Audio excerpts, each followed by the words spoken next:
Welcome to BCB Live, the safest station in the nation. You have Drive Safe Dave using his technology. You have Sir Rick using his technology. You got the Big Chief tablet over there and the number 2 lead pencil, you know, to show you, to make sure that we're bringing you the most current information. You know what? And it really does work because that's how his news is always right. He just writes it on his Big Chief tablet there, and it's all right. Everything's good. One way, Dave, Drive Safe, talk to us about the sign. Good morning. Hey, good morning to everybody out there. Hey, it is another information sign posted white and black so that you know you can't go the other way. You got to go only one way flow. You can only turn that way. You can only drive that way. But it is always a good idea to look the other way. Right? Have you ever gone the wrong way in a one-way day? Yeah, I have gone the wrong way. Yes, I have. All right.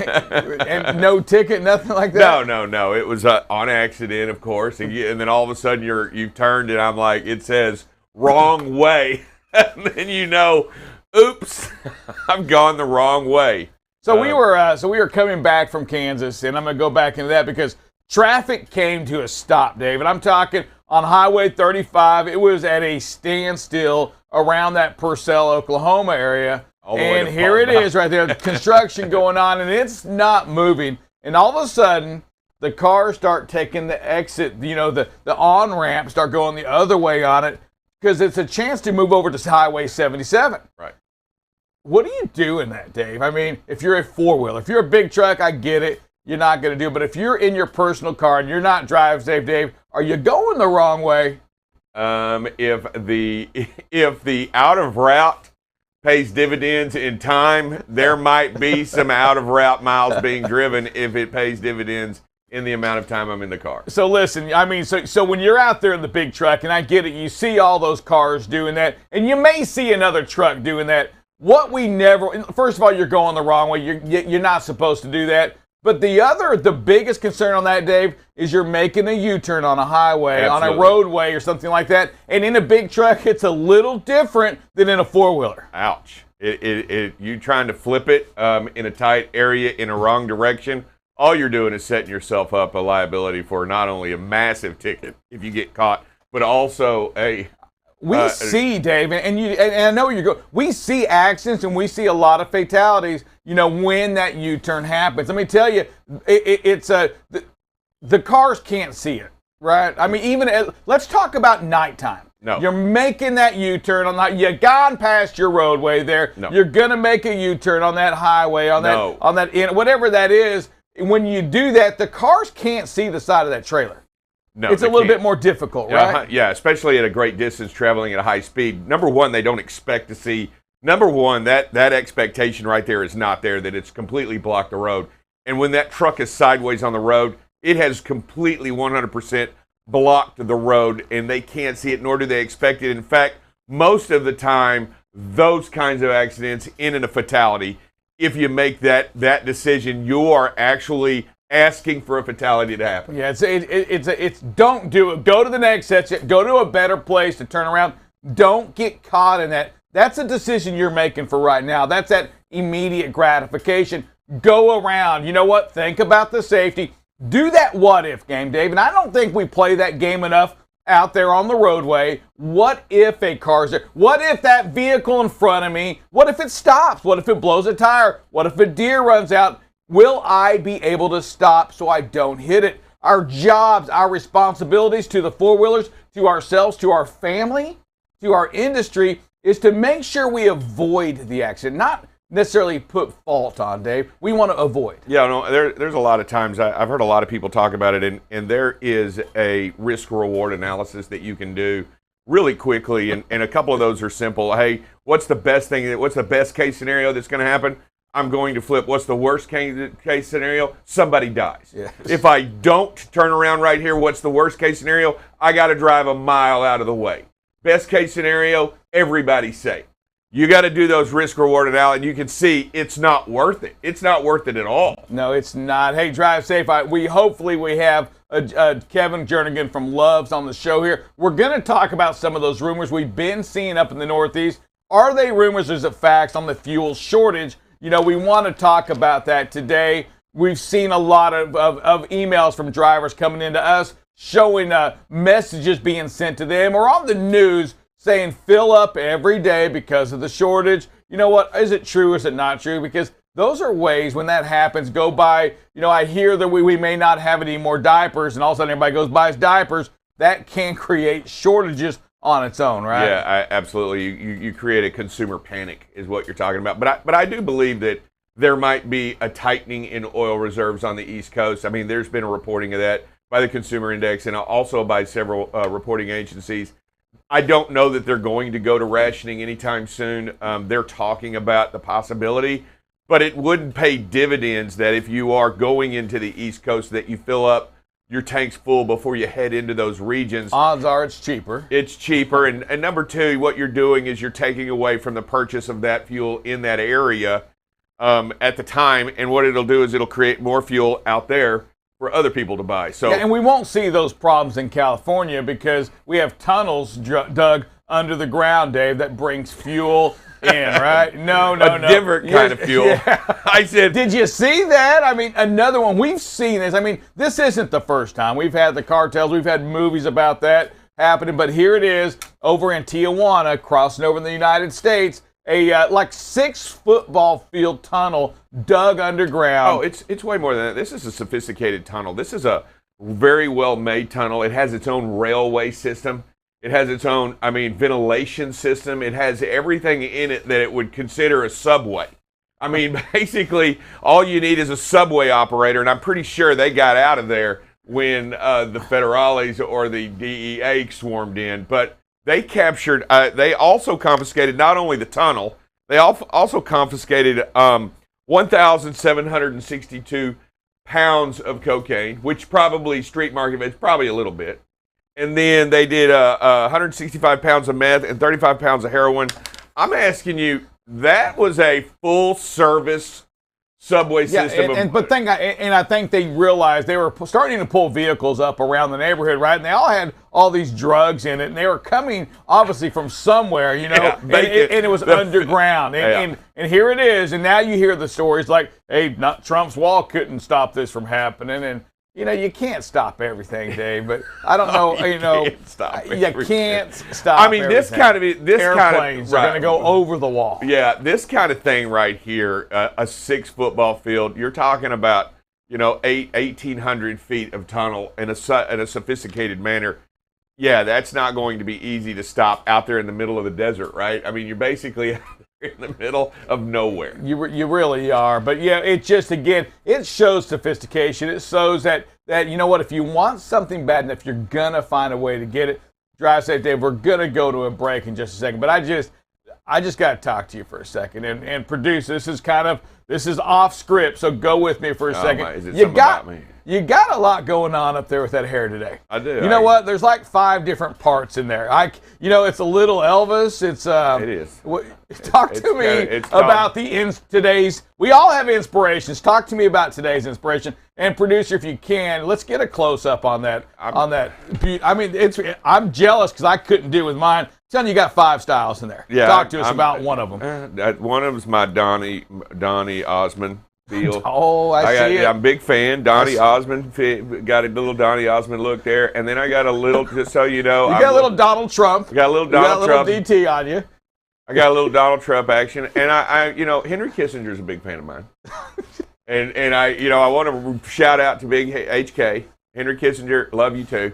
And then, there's a cartoon person that has hair like that. And I think, producer, it's your, it goes back into your age of and I can't think of his name, like, Neutron, Johnny Neutron-ish, something like that. Yeah, maybe? Jimmy Neutron. Jimmy Neutron. Yeah. Oh, Jimmy Neutron. I'm not sure I know. Jimmy Well, you're doing him a good job. Lots of people will look up Jimmy Neutron. It's all today. the wave up top. I'm a big fan of. I got a couple of things going on. I'm getting a haircut, but while I'm dealing with the moment, I'll tell you, and I guess everybody goes through this.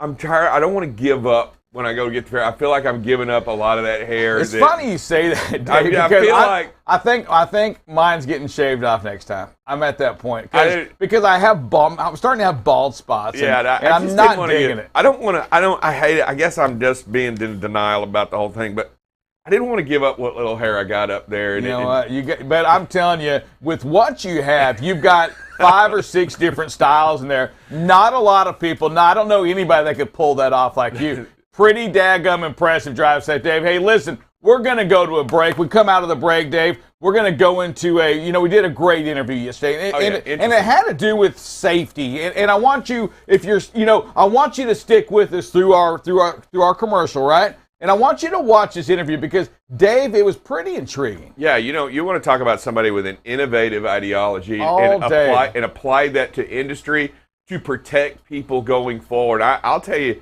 the slides and the information, absolutely fascinating on how he pretty much engineered this from the ground level up. I'm going to tell you something. So last night I get home and we have lights on the fence, right? And Kendra, my wife, is asking me to get them fixed. And I said, not without a scissor lift.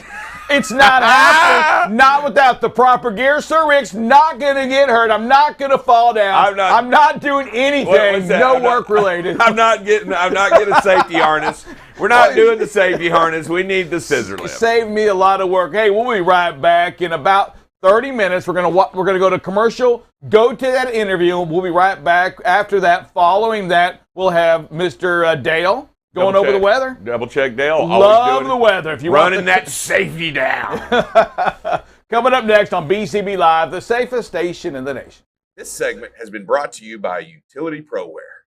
Utility ProWear manufactures high-quality, ANSI-certified, high-visibility apparel for both men and women. Infused with the Teflon fabric protector, Utility ProWear gives you the added benefit of providing a barrier to liquids, dirt, and grime, keeping you cleaner longer, brighter longer, and therefore safer longer. Get your high visibility apparel by going to utilityprowear.com. Use the code BCB20 at checkout for an exclusive discount. Welcome back to BCB Live, the safest station in the nation. We have an interview, and it will be brought to you, guessed it, by Utility ProWear. Before we get into that, Dave, because I'm real interested in talking to Dan Visser he's president of Easy Access Industrial Design. Dave, they prevent falls before they happen. And I started thinking about that.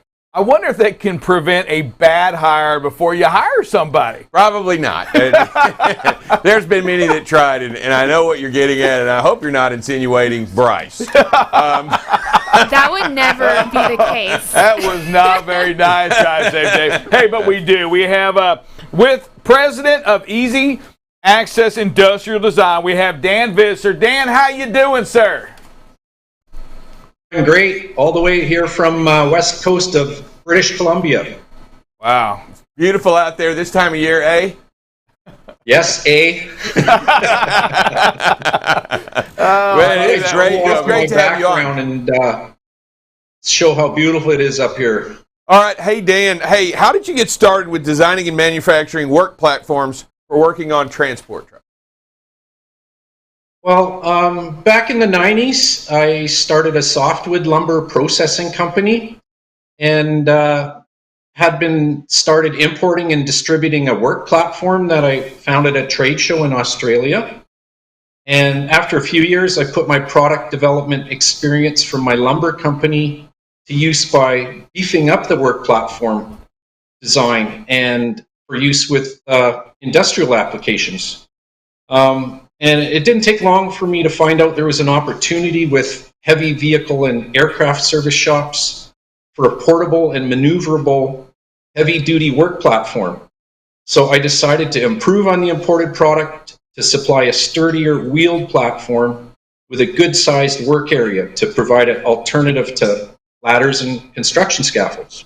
Yeah, I can imagine, with all the liability surrounding, just the trucking companies, trucking industries, all of that regarding the platforms on there, that there's got to be a big need for that. Hey, but what holds you towards that, the direction towards having that rooftop protection? Well, firstly, in regards to liability insurance, I had to increase my liability insurance because I was concerned about, people falling off, and requirements for proper insurance. So yeah, I had to put some more money down towards insurance. And but as far as what pulled me in that direction, basically it was a natural progression based on customers' requests. Nobody else in the industry seemed to be offering rooftop protection other than engineered harness systems, which we're all somewhat familiar with. And I had been designing and supplying taller models and getting up to working along the roof line and for bodywork and detailing when I've been asked on a number of occasions for rooftop protection. I'm not one to say no to a customer who needs to improve their fall protection or to customize. So what other industries besides that, what other industries did you have to reach out to? I mean, I'm sure there was a wide range of needs. So who did you go to? Well, I found that we had quite a number of local helicopter companies fighting fires in our area and doing work in the forests and so on. And I had a chance to help out a bunch of them. And then that morphed into aerospace and even military. And as time went on, we were able to help out heavy equipment operators, including public works, mining equipment, transit buses, marine. There's a lot of people who can benefit from being able to get off ladders. It's a real safety thing these days, and I've been able to provide some very cost-effective and customizable solutions for that.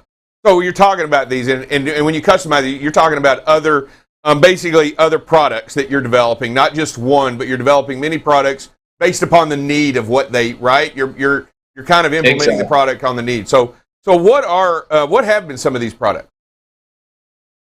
Well, basically not everyone needed height adjustability. So I came up with Sturdy Deck, which is a fixed height work platform. And it has also an adjustable model that found its way into heavy vehicle paint booths.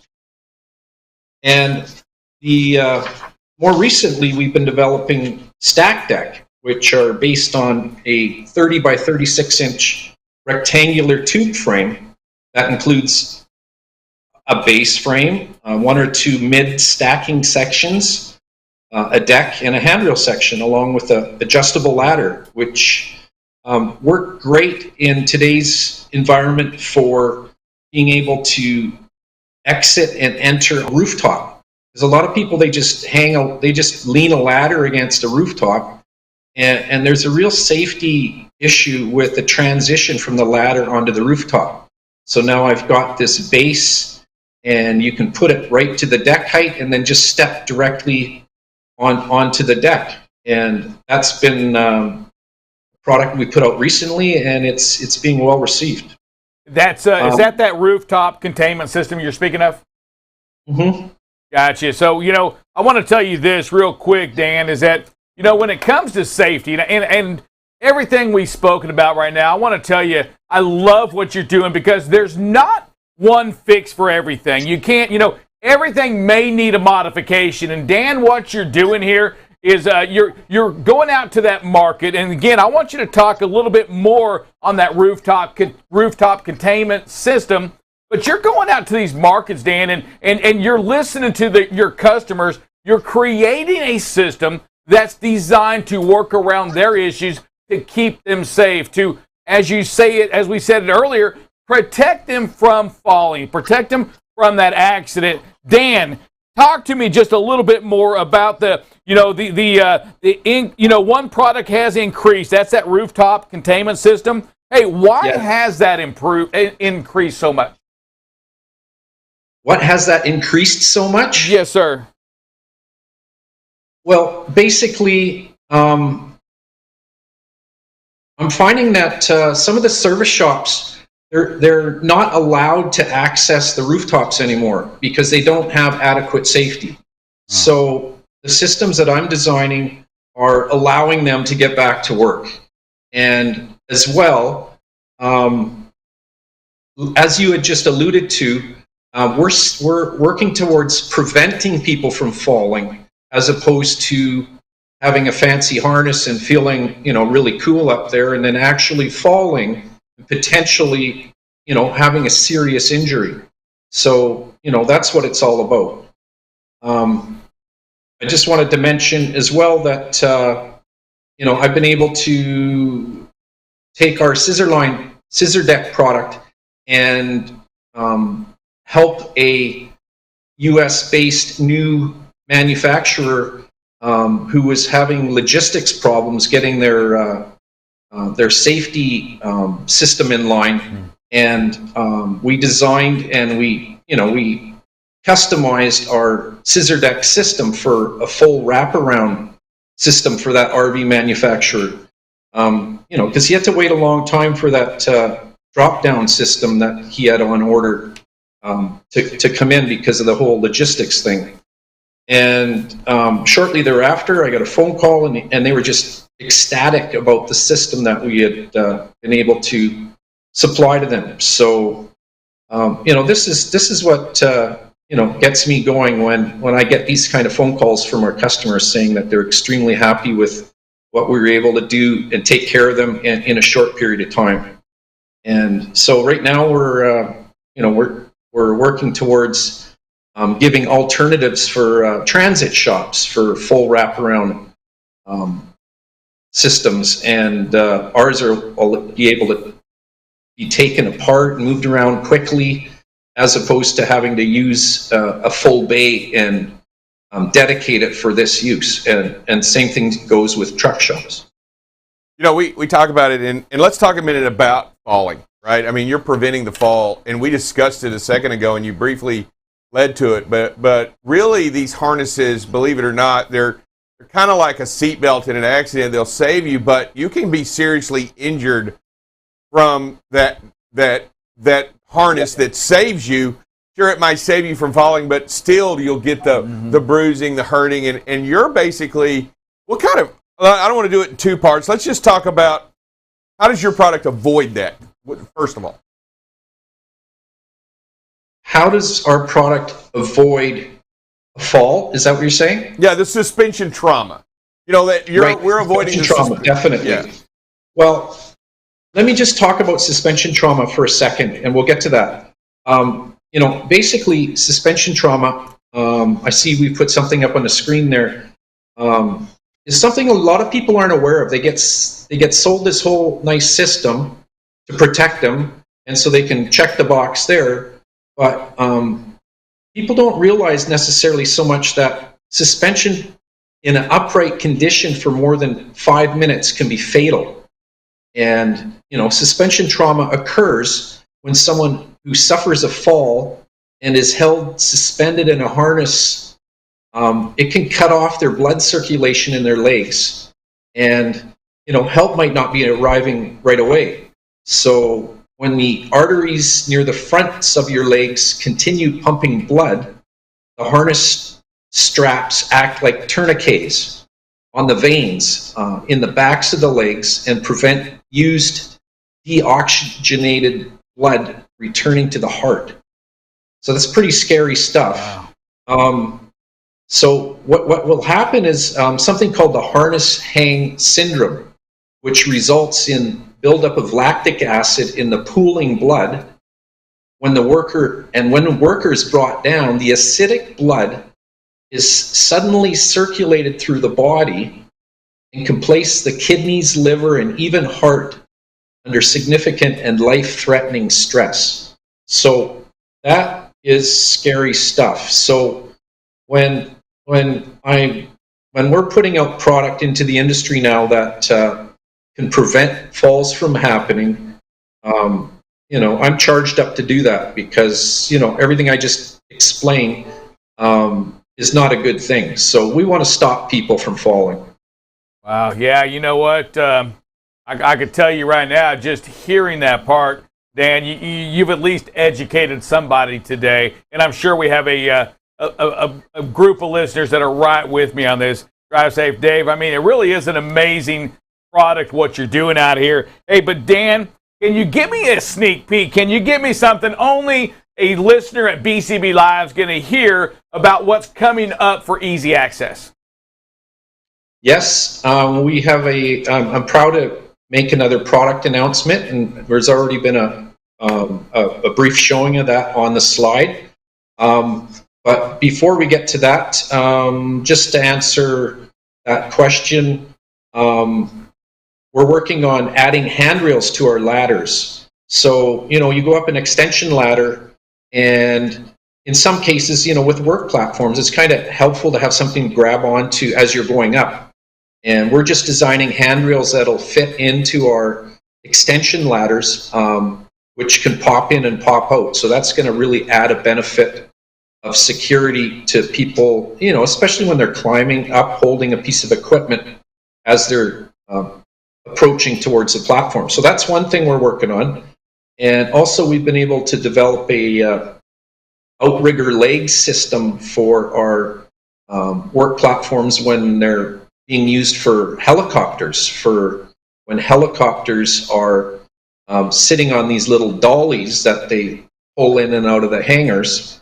We've been able to, increase the leg stability when the legs are both on the ground and on the carts. So that's kind of a very customized situation, which is being well received as well. So currently, we're increasing the width of our frames so that bigger guys can feel even more secure when they're standing on the frame. And we're looking into, as I mentioned before, breaking into the transit market to do full wraparound platforms that easily connect and can wrap around the entire bus and give transit operators, as well as other industries, the ability to work outside instead of having to have a dedicated bay like they would with the harness systems as well. And so the new product launch that I'm talking about is basically the over-engine stand system, which accesses the sleeper and is mainly used for replacing windshield glass. So, in the past and presently, a lot of guys, they just climb right into the engine compartment, right, and work on the glass, and have to be careful where they're standing. And as you could see with the slide that we showed earlier, and you can see that on our website later. Oh, here it is. This is Will. He's my welder, and he's just testing out the stand for our benefit. And that's basically what we can do to offer the industry now. That whole stand comes apart in a few sections. That takes all of 3 minutes to set up and about the same to remove. And yet you can have a big guy like that plus a guy helping him work on windshields. So that's what we want to do. We want to help people and get them where they need to be. And that's our job. You know what? I appreciate that. I looked at that and I watched it. You don't know how many times that I've personally crawled up on the engine to replace a clearance light right above the window, or a marker light, or what have you, or even do anything up there that high when it comes to the truck. And I'm telling you, what a great safety platform that offers to allow for no falls, also a more secure area. I mean, everything about it just screams safety.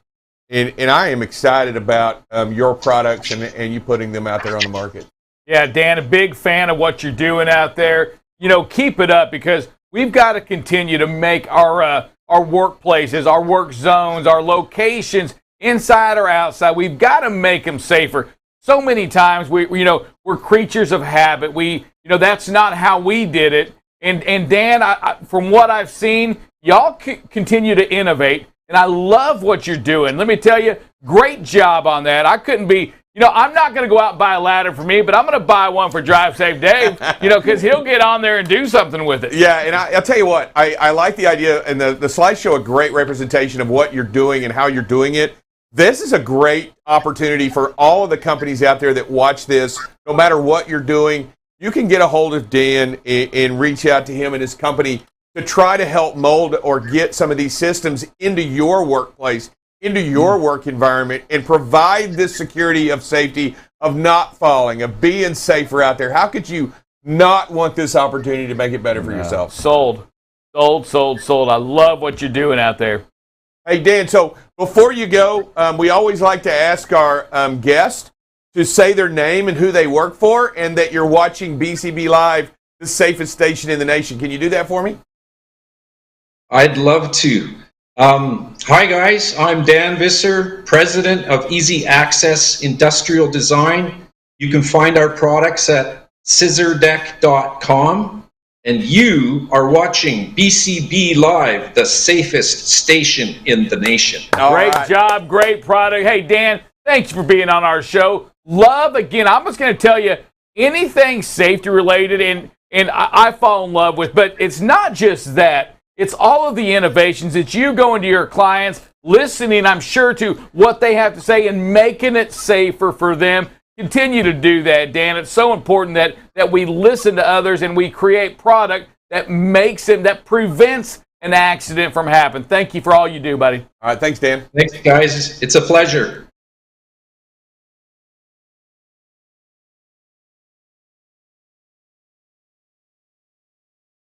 This segment has been brought to you by Utility ProWear.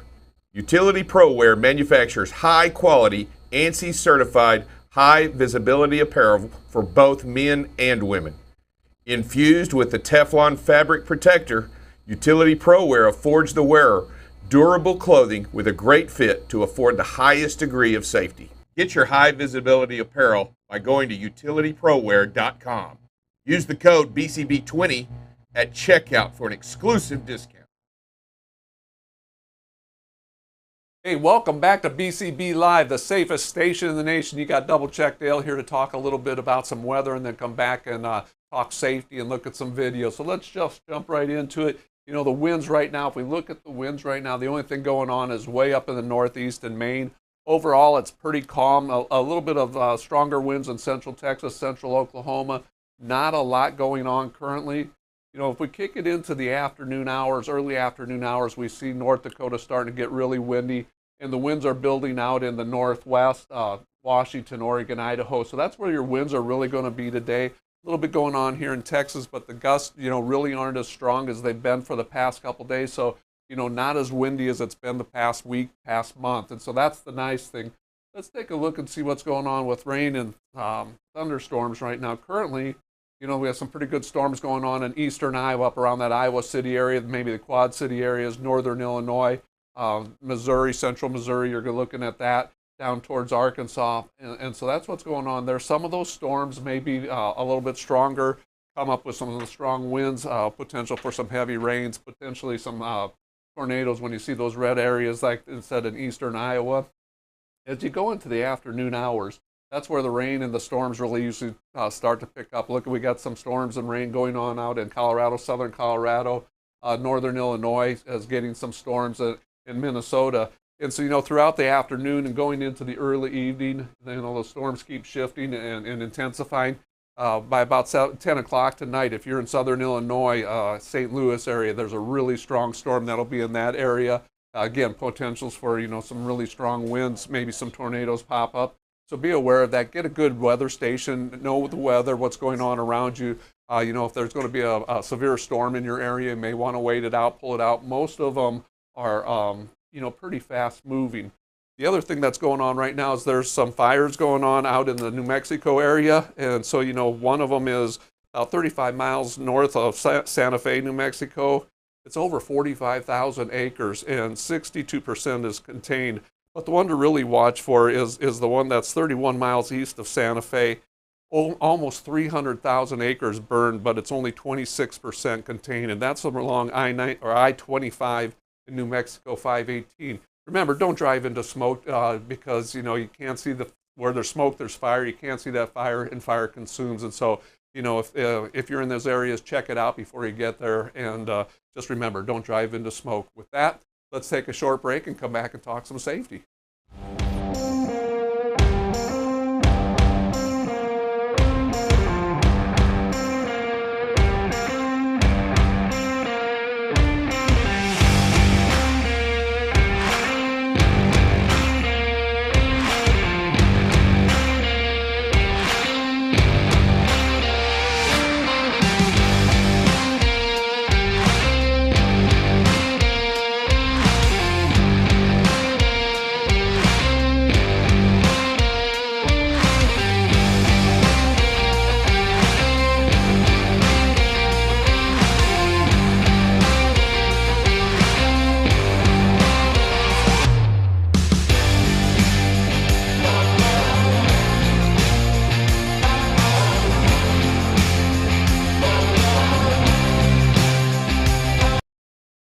And welcome back to BCB Live, the safest station in the nation. You know what? Not a bad weather report. I want to give you some kudos on that. Way to go. Keep it up. You know what? Not only do I appreciate, but our listeners appreciate some pretty good weather. Yeah, I appreciate some good weather. One thing I didn't mention, it's going to be pretty hot in the Southland today. So, but record breaking, they're saying maybe today in the Dallas area. Wow. But, it's summertime, right? No, it's not. It's spring yet, but, we'll take I will take global warming! I'll take it all day over that, for certain. And you know what? With that warmer weather, it also, it helps produce that oil. It makes oil come out of the ground a little easier. Yeah. I guess those I spring showers. I felt like it was the right thing to say. I want to see what it's like to give some fake news on that. Hey, road checks are going on. How's that working out? I actually drove up and down the roadways around here where there normally are. I still didn't see any yesterday. Am I just missing them? I don't know. I was talking to a couple different drivers this morning. They're definitely out there working the scale houses, and I think, from what I'm hearing, most of the scale houses are way open and longer hours. But I haven't heard a lot about the roadside inspection ones either. I haven't heard a lot of reports from, what's going on out there, but I know they're happening. I know they're doing them. They're doing it. And they're level ones. And so, that's the one where they get the creepers out underneath there. So, just do that great pre-trip. And today we're going to talk a little bit about brakes, because that's one of the highest point tickets or citations you can get. It's also one of them that gets you put out of service in a hurry. So, if you have drum brakes, the pads have to be at least a 1/4 inch thick. You also want to make sure you see any cracks, hairline cracks or something like that, get them replaced. If you have disc brakes, the pads on the disc brakes have to be at least 1/8 of an inch thick. Hoses on your airlines, that's another one that they really look for on this type of inspection, for that rubbing and chafing. If they see it where it's rubbing and it's just marked, they can write you up or give you a citation violation for it. If they see that inner lining, that will be an out-of-service type violation. You have to get that fixed before you can go on. And then on your air system, turn your truck off when it's all aired up. Listen for those leaks, because that's one of the things that they're doing is they're walking around. It's that listen, touch, and feel stuff. And so listen for those air leaks. We talk about the brake system, and it's a pretty complicated system. I'll tell you, within the cab, you can identify a lot of the issues right there in the captain's chair by listening through the valve as it runs when it's closed or when it's open. You can also do your pump down test right there in the captain's chair, and you can watch the pressure level on the tanks to make sure that they don't drop when you do your pump down test. A lot of that stuff can be done right away, but it does require you to get out, walk around, and take a look at the other intricate systems that go all the way to the back in the air system, air brake system, all the way to the back. You've got to make sure that you know how it works, what it is. Look at the glad hands, look at the hoses. That inner cord that you're talking about, you'll see those braids on that inner cord on the hoses. So there's a lot there to look at. Make sure you take a good hard look today before you head out. Make sure you look at what you're doing and listen really, really well. Even in the captain's chair, you can tell what's going on. Yeah, I think, so many trucks have those dual air gauges, so just pay attention to them. If they're bleeding off, watch them, and it tells you which one it is. And, on those rubbing and chafing, even underneath the trailers on those hoses that hang down, take a look at those because, remember, they're crawling underneath the trailer. They're looking at it from a different angle. So, try looking at it, do a real thorough pre-trip on that. And if you find something, get it fixed. Don't think, I'll get it later today or whatever. Just take care of it right away. That pre-trip, is that a suggestion? Is that It's the law, sir. The law? It's the law. Okay. It's It is like a actually stop sign. required under the law. That pre-trip and post-trip both aren't recommendations. They're actually a requirement. But just during the 72-hour road check, No, they're right? all the time, every day. Yeah. And you know if what? you And see you get a something new wrong piece with it, you just, I'll get it fixed later on kind of deals. Is that right? Yeah, you probably will if you get pulled in. You're going to get it fixed a little bit later. But I would suggest anything you identify, make sure you put it on your driver vehicle inspection report, and that way you get it.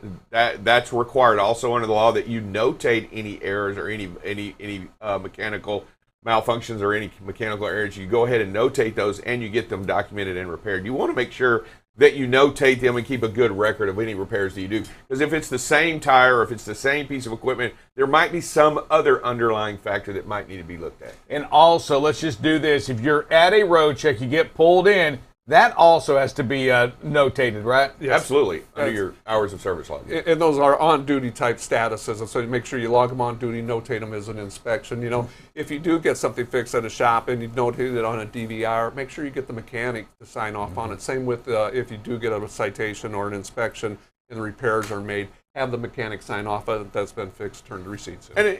And mechanic, or if you do it yourself, Yeah. if you change the light bulb, you can also The change. repairer, I guess we should say. Yeah. The repair person just that needs- makes the repair that's signs the off on it. person So- that makes the repair needs to sign off that the repair has been made. That is Yeah, so when a absolutely- DOT audit comes in, they know they had you in at that moment. They know that Agreed. something was, first of all, that even if you got a clean inspection, you have to have it notated. They're going to look for that when they come in. And to your point there, they're going to look for the repairs. If something was written up, they're going to want to see the receipt. They're going to verify that on your log it was also done. They're going to find the paperwork, and they're going to check it out. Those are some basic things they do because they know at that moment they knew where you were. Yep. You know, above all, they knew at 7:18 in the morning you got pulled over. Why isn't it logged? Yes, why isn't it logged? That's correct. And then it's going to go to why wasn't it logged on duty? Yep. And then they'll go to the maintenance file. Where's the repairs? Where's the road up at? And so they watch that really close. And so I always tell drivers, make sure at the end of the day, if you were inspected and it's a violation, you don't have to get fixed immediately. At the end of the day, do that DVIR. Write that up because they will look for that in an audit. All day. We got any videos today? We should have some Oh, videos man, today. I love the videos. It's our time to learn. What do we got going on today, producer? Hey, first, before we get into that, guys, there's some breaking news. Breaking news? Looks like Elon Musk has reinstated Trump onto Twitter, and he posted a meme for his first post. What? I know this. Okay. Oh, wow. Welcome back, Mr. Trump. Welcome back. You know what? You know what? I'm telling you, we have some impressive viewers to BCB Live Drive, Safe Dave. Yeah. And I think Trump felt honored to be able to share that hairstyle with you. You know what? You know what? I can't. I'm not even. No comment. I'm out. I'm out. Drive safe speechless. There you It go. doesn't happen very often. All right, let's roll into some videos here. All right, so this first video is going to be tailgater, and then they're passing a tailgate. So here we go. And so we see this quite a bit out there. It's technology. A lot of times we don't even recognize how close we're here. We're probably within about 0.7 of a second. Instead of backing off, we wait for that vehicle to get ahead and slide over, make that lane change. And so we go from one tailgate situation into another tailgate situation. So the beauty of these newer systems is it's starting to tell us in cab, telling us real time, hey, you're a little too close. Let's back off a little bit. Let's be a little bit more patient. And then, wait for that lane change so you don't go from one tailgate situation into another one. I look at this, and this is a great opportunity, whether it be in-cab signal or whether it be whatever. You can also use the bridges as your timing mechanism in order to see how far. So you go 1001, you're not even a full second behind the vehicle in front of you. You're Well, how tailgating. far should you be behind the vehicle? 3 to 4 seconds, absolutely. 3 to 4 seconds. Yeah, I mean, the speed What is if? good. The speed is good here. I mean, you look at it, 63 miles an hour in a 70 zone. So, I mean, it's not the fact that we're speeding. It's just that vehicles around us are going slower. So we have to make sure we adjust our speeds in our space to go with it. And that what if game that we talk about, this is what if that yellow truck ahead of you, what if it had a blown tire? What if it has to stop? What if its brakes malfunction? What if there's a vehicle in front of it and it stops? What if he is tailgating? Drive safe, Dave, Dale. Yeah. Right? And that vehicle does something. He's got her. The yellow dress has to put their brakes on. Bad things just can happen because it takes us almost a second just to react to it. And for the brakes to kick in. You're right. You know, it's so important. We see it all the time. We see news stories of these huge pileups of car hitting car, hitting car, hitting car, and a lot of it has to do with the proximity of the vehicle behind and people just riding too close. There's no telling how many packs you will see out there on the road, drivers. There's no telling what you know, and you know exactly what I'm talking. All running in the hammer lane. It looks like they're all drafting in the hammer lane, trying to get by one another and holding to snug into each other. You can't do that. You can't allow it. Avoid them. Stay away. And right here, just measure your times. Mark your time out. So on this next video, we got a good example of speed within a curve. So here we go. And we talk about speed being so important, and we'll go past this sign right here, 25 miles an hour. Not a suggestion, by the way, and that's optimum conditions and a perfect thing in a car. This truck's doing 21 to 23, so it got it down below that. This curve tightens up, and the driver's aware of that, slows the vehicle down, takes it at the proper speed, doesn't get in a hurry, lessens that chance of rollover. And so just a great video. I love showing stuff like this because drivers are learning and we can share with others doing it the right way. Yeah, phenomenal video. Love it. All right, what else we have? So now we have a good example of patience on the road. Yeah. And we talk about patience all the time. Drivers coming up, we're in a 2-lane road, lots of intersections, lots of real stuff to go along and everything. There's a stoplight coming up ahead of us. The lights turn green. The vehicles are just starting to move. This driver, if just practice a little patience so we don't have to cross that yellow line, put ourselves into, the other oncoming lane traffic with just a little patience, 2 or 3 seconds here, we're not crossing the yellow. Yeah, we have to be more patient on this. And this is, again, why we share these videos. We don't know what that vehicle in front of us is going to do, Dave. If that pickup truck could dart to the left, it could do the same thing that we did. Oh, you know what? I'm in the wrong lane. Let me get in the left lane, and just like that, we're in a bad situation. When we do this, that vehicle that's turning out, it could come out too. And not knowing that we're going to cross the double yellow line, not knowing that we're going to break the law, it may come down that road. And again, we're in a bad situation, folks. Have some patience. You just have to do this. And we look on we look at the road. There's already enough dangers here. Don't add to it. You're in a no passing zone. You're in a no passing zone. Everything says don't pass, and yet you pass. That right there in and of itself says it all. You've got to be mindful of the area, the environment, and what you do. There is so much going on here. You've got houses, you got children, you got people, you got bicyclists, you got all kinds of things that can add to the confusion, let alone the vehicle traffic. Yeah, and why we watch these videos and why we share these videos is, it's honest, it's so we can learn, and we can learn about patience. And when we look at this video, we see the traffic already starting to move. We would have only had, patience we'd have had to wait a second, 2 more seconds, and we would have been in that lane anyway. Folks, practice those patience. It's so critical. And again, nothing happened on here, but what if? What if that truck that was coming out, that GMC, what if it decided to come out? What if, there was a kid in there? What if the car in front of us decided to shoot out? All of these what ifs can come, and then here's the thing, is that we broke a law, right? We can't cross over that double yellow line. You can't pass. It's a no passing zone, and that's what we're doing. And let me just tell you, not only that, you're the leaders and the example givers on the road. What do you think everybody else is saying about you, the driver that does this? Oh yeah, at that for sure. moment? But what if it's just a minor fender bender? Again, it's a pretty big deal, right? If it's going to take you time out of your thing, you're going to have an accident on your record. All of that because you ran out of patience, I guess. Is that what it is? Or is it like we see oftentimes just a bad habit? Sometimes it's not that we just ran out of patience or didn't have patience.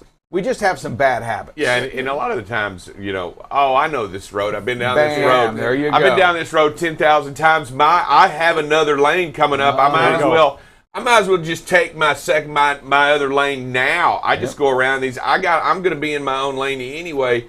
Well, let me tell you, that is a no passing. It's there for a reason. You've got to pay attention. And you know what? It just creates bad habits. That's the reason, and I'm just going to say that's the reason most people get in an accident close to their home. Most people have accidents is because they're very comfortable in it, and they don't look at the things that aren't normally there. In fact, they remember. You could probably remove the stop sign. They were going to roll it anyway, but if you took it out, they would, in their mind, think it was already there. And I'm just saying, and you've got to understand that you can't create bad habits, especially in environments that you think you know what you know. And you've got to just be careful. In fact, treat each moment as the best you can and wherever you are. Dave, you're going to love this next video. It's talking about defensive driving. So here we go. Yeah, I mean, driver, speeds are down. Driver's got great space and everything. Vehicle in front cuts over, and the driver, in the big truck slows down, hits that brakes, and does that good defensive driving instead of keep going up there. So love to see stuff like that. That shows situational awareness, big picture, knows what's going on. Lots of traffic and stuff like that. But, he's ready for it, brakes that, doesn't crawl up on them and everything. So just a good piece of defensive driving here. Yeah, you see you're slowing down a lot, and as you're slowing down, you're reducing speed greatly.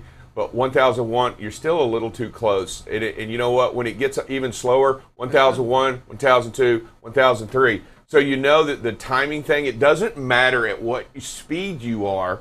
You always utilize the timing thing to understand how far away you need to be in stopping. And when you're this close and you're doing 20, it's okay. When you're at 50, it's not okay. So I do like the fact that the truck slows down and gets out of the way and allows everybody to move on, but you can't get this close too soon. Yeah. And we see the vehicle, cutting off the other one up there. We see that so often. It's almost the normal anymore, where we see cars jetting in at the last second, trying to gain that last space and everything. And so, it just goes to show, again, that speed and space, having that space there, so when somebody does that, you have the time and the space to react to it. Is that a food truck? I think they're all just trying to get in behind the food truck. It's not a Sonic, it's a food truck. If it's a food truck, I just wanted to mention it. It looks identified as a food. They might want to be getting that taco right now. So we got one more video, and this one's actually kind of talking about what y'all were just talking about with following distance. So here we go. Yeah, and again, this is 7/10, 8/10 of a second here. And until we see it, until we watch it a lot of times, we don't recognize how close we are. We just think, well, I've always drove this way. I've always had enough time. Never been in an accident, so it's no big deal. But it is, and once we start seeing it and recognizing what our habits are, that's when we can affect the change. And so, he's too close here. We're under a second. And like I said, 3 to 4 seconds at 60 miles an hour. We're going 66, so 100 feet a second. There's not 100 feet between that vehicle. So just back off a little bit, recognize, you're too close, and take those steps to back out of it. Yeah, and some technology, and we can tell by this camera right here that this is a technology inside the cab that should be at this moment doing some coaching. And again, what we want to do is listen to the coaching that's happening, that's reminding us that we're just too close, and back off. Let's listen to the coaching. It's there to help you out. Make sure we're listening. Don't tune that out. It's reminding you just another way, another tool to keep you safe on the road and prevent those accidents from happening. Accidents we saw last year creep up again, right? On DOT fatalities. It creeped up last year. And there's no doubt, we think about it back in 20 and in 20, we saw a decrease in traffic. A lot less four-wheelers on the road. They went back out towards the second half of last year, and we saw an increase in this year, more four-wheelers and trucks working together out there on the road. And Dave, we're seeing some more accidents, some more fatalities, already this year. Yeah, it was reported, I think their initial report, they don't have the finalized report coming out, but they did notice that there is an increase, almost 10% of all fatalities across the board, and that also includes big trucks. So it's not just automobiles out there, but big trucks are also included in the number of fatalities, and an increase in last year. They don't have the complete numbers out yet, but you know what? That just means we're driving too fast. We're not paying attention, and I think a lot of it, and people agree, a lot of it has to attribute to distracted driving. So I'll tell you what, show that video one more time. The only reason that I suggested, I was waiting for y'all to conclude, but let's be honest with each other. Number one, you probably don't want to get out in the hammer lane when you're driving this fast anyway, so you're holding back. You're not going to get there any later if you're 2 seconds further back on this deal. You're not going to be even 1 second later getting to where you're going to be if you're just 2 seconds back of this car, because you'll make it up when you exit. You'll make it up when you get off the road or when you move around this vehicle. But you've got to understand, you have to maintain the distance here, and you don't have it. Go ahead and back. None of these people want in between you in this car. None of them. They all want to go. All these people in the hammer lane, they want to go. So nobody's going to rob you of that space here. Back off and give it up, and then back just here, just 2 more seconds, and you're in the money zone.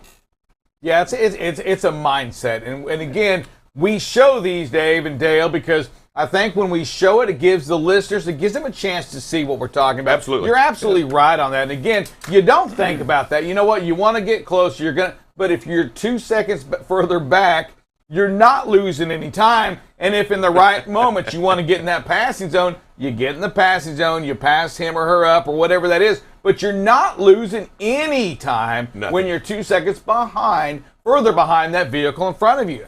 It makes so much sense that it's like, yeah, it can't be true. We got to fact check him. I'm going to tell you, he's pretty daggone close to being right on this. You're not going to get that much. You're not going to lose any time as long as you're behind that truck. Just make it a couple more seconds further back. And you know what? This is a practice. It's going to be something that you work on. This is going to be something you're going to have to try to do, because we have developed over the years, and all of us, and I don't care who you are out there on the road. I don't care if you're a 4-wheel driver, if you're a 6-wheel, 18-wheel driver. I don't care. We all develop bad habits by what we do. And I'll tell you, we try to help identify those bad habits and allow you to work on 1 or 2 of them and try to focus on them to be a better driver.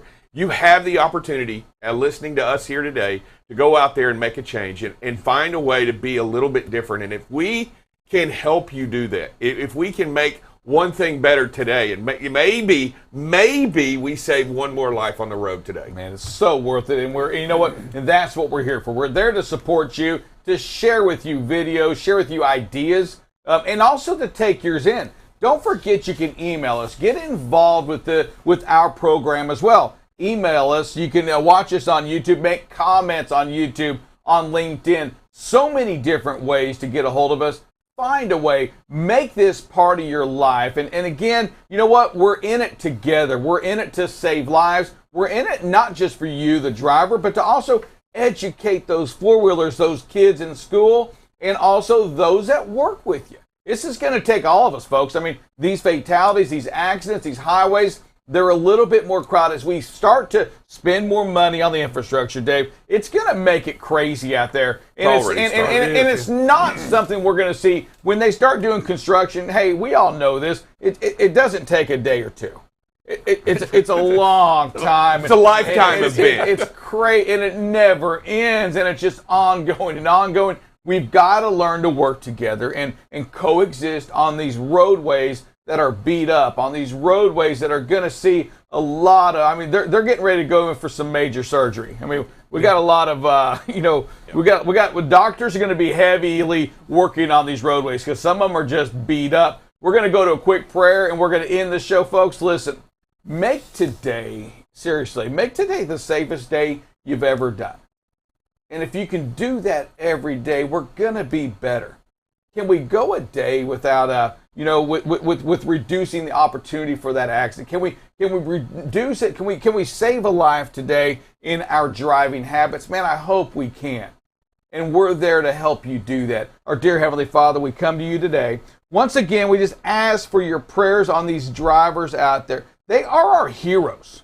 Lord, we just ask that others respect them and treat them like the heroes they are. That when they get to that shipper and that receiver, that they're opened up, they're welcomed, and they're unloaded, quickly. Man alive, do these folks go out there and bust their butts every day and help these other folks outside of our industry recognize what they're doing, recognize that they've been heroes, that they are all. Lord, be with their mindsets, keep them safe on the road, give them a little bit more patience. I don't care, Lord, if us in the 4-wheelers, we don't get it. Give our truck drivers the patience to look out for others. And let them be the heroes and the kings and the queens of the road. Ask this all in your son's name. Amen. We'll see you tomorrow. This is BCB Live, the safest station in the nation. Bye, everybody.